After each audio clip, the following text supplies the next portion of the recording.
So being an artist, obviously that means I need to be a content creator as well. Unfortunately, I am terrible at remembering to record myself working on anything. So please bear with me as I attempt to show you how I took this chamois mount that I've had for several years, which already had slippage and hair loss when I bought it, but now has all this going on, and pair it with a partial goat skull that I happen to have to create a kind of, I guess, like decomposed rogue taxidermy kind of thing. Hopefully it turns out cool. I've never done anything like this before, so we will see how it goes. Oop. Off to a great start, as you can plainly see. He's fine. Everything's fine. So it should be said that I've never deconstructed a piece of taxidermy before in my life, but I mean, how hard can it be, right?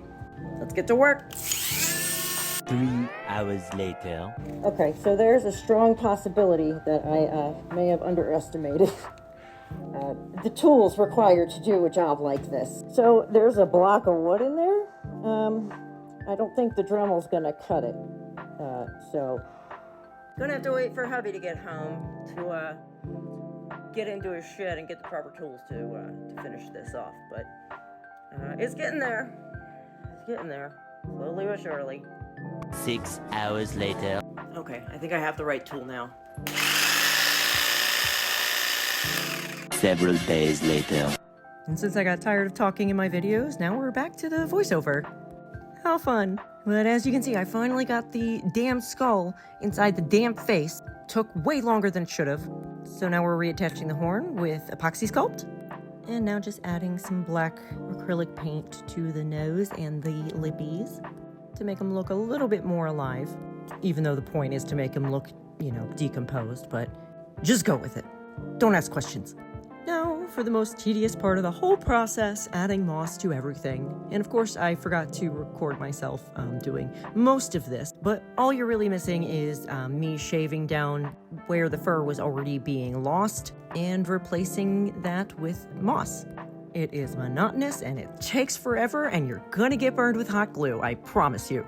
But the end result just looks so good, I just can't stop myself from using it. So to give myself a break from the monotony, we are just going to go ahead and use some UV resin to add some little bloop droplets of snot or something. I don't know, just to make it look a little bit more wet and textured.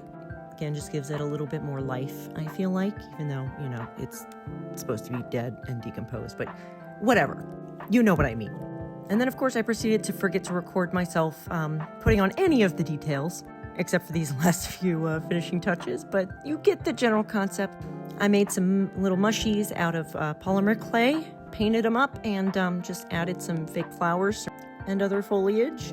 I also included some real preserved insects, those little jewel beetles you see there, and a paper wasp's nest that I found a few years ago, and of course lots of crystals. And with that, he is all done.